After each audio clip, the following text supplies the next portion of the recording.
सनातन धर्म में भगवान विष्णु को पालनकर्ता कहा गया है। जब जब पृथ्वी पर अधर्म, अन्याय और असुरों का आतंक बढ़ता है, तब तब श्री हरि ने विभिन्न अवतार धारण कर धर्म और सत्य की रक्षा की है। ऐसा ही एक अद्भुत और अत्यंत पावन अवतार है वामन अवतार।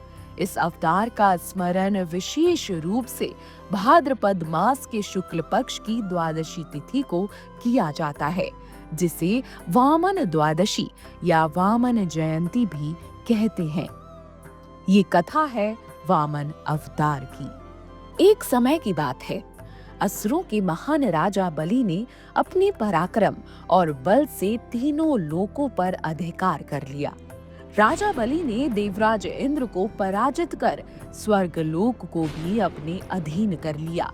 देवताओं का अपमान हुआ और वे भयभीत हो उठे।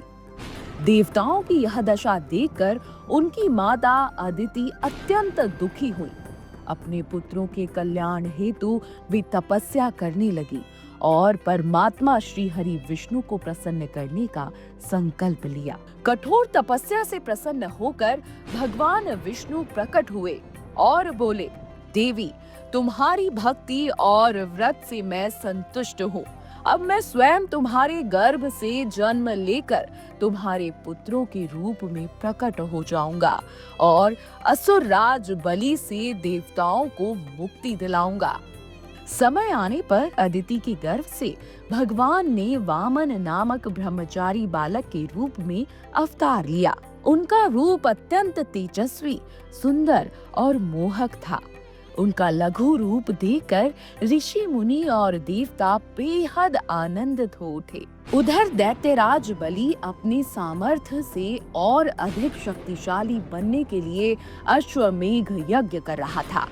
उसका संकल्प था कि इस यज्ञ से उसे तीनों लोक पर स्थायी अधिकार प्राप्त हो जाएगा। भगवान वामन ब्राह्मण बालक का रूप धारण कर उस यज्ञ स्थल पर पहुंचे। उनका दिव्य तेज देखकर पूरा यज्ञ मंडल अलौकित हो उठा। बलि ब्राह्मण देवों का बहुत सम्मान करता था। बलि ने आदर पूर्वक वामन ब्राह्मण का भी स्वागत किया और उनसे कहा, हे ब्राह्मण कुमार, आप वर मांगिए, मैं आपकी इच्छा अवश्य पूरी करूंगा। भगवान वामन ने मुस्कुराते हुए कहा, महाराज, मुझे अधिक की आवश्यकता नहीं है। आप तो मुझे बस 3 पग बराबर भूमि दान कर दीजिए ताकि मैं उसमें निवास कर सकूं। बलि को यह सुनकर आश्चर्य हुआ। उसने वामन देवता से कहा, हे बालक, तुम मांगो तो हाथी, घोड़े, धन, संपत्ति, गांव, नगर कुछ भी मैं दे सकता हूँ। 3 पग भूमि से क्या होगा? तब वामन ने दृढ़ता से कहा, राजन, मुझे केवल 3 पग भूमि ही चाहिए। दानवीर बलि भी अपने वचन से पीछे न हटे।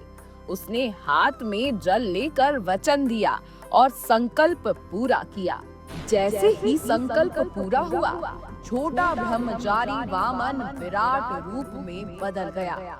एक पग से उन्होंने संपूर्ण पृथ्वी को नाप लिया, दूसरे पग से स्वर्ग लोक को नापा और तीसरे पग के लिए अब कोई स्थान शेष ही न रहा। तब विनम्र होकर दैत्यराज बलि ने कहा, प्रभु, संपत्ति से बड़ा संपत्ति का स्वामी होता है।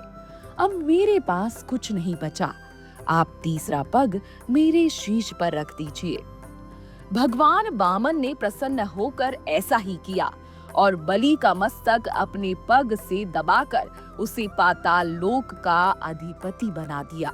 बलि अपने वचन पर अडिग रहा और उसने अपनी दानवीरता को धर्म का स्वरूप दिया। भगवान उसकी भक्ति और दानशीलता से प्रसन्न हुए और उसे वरदान दिया कि वह सूतल लोक यानी कि पाताल का सर्वश्रेष्ठ स्थान का राजा बनेगा। साथ ही वर्ष में एक बार वह अपनी प्रजा और परिवार से मिलने पृथ्वी पर आएगा। यही दिन बलि प्रतिपदा भी कहलाता है, जिसे विशेषकर दक्षिण भारत और महाराष्ट्र में दिवाली के दूसरे दिन मनाया जाता है। इस प्रकार भगवान वामन ने देवताओं को दैत्यराज बलि के भय से मुक्ति दिलाई और संसार को यह संदेश दिया कि गर्व और अहंकार चाहे दान पर ही क्यों ना हो, भगवान के सामने कोई भी टिक नहीं सकता। सच्चा बल वही है जो धर्म की रक्षा के लिए हो और अंततः प्रभु भक्तों की रक्षा के लिए सदैव अवतार लेते हैं, चाहे वह कोई से भी रूप में क्यों ना हो। इसलिए वामन द्वादशी के दिन भगवान वामन की पूजा की जाती है। उनके व्रत और आराधना से मनुष्य के सारे कष्ट दूर होते हैं और जीवन में सुख समृद्धि तथा धर्म का वास होता है। वामन अवतार की कथा परिवर्तनी एकादशी के दिन भी सुनाई जाती है। कहा जाता है कि जो भी व्यक्ति परिवर्तनी एकादशी के दिन वामन अवतार की कथा सुनता है, उसकी सभी मनोकामना पूर्ण होती हैं और उसे मोक्ष की प्राप्ति होती है। तो ये तो थी वामन अवतार की कथा। इस कथा को आप परिवर्तनी एकादशी के दिन भी सुन सकते हैं। जय वामन देव। videodex.jivanjali.com। अगर आपको हमारा ये वीडियो पसंद आया हो तो हमारे चैनल जीवांजलि को सब्सक्राइब करें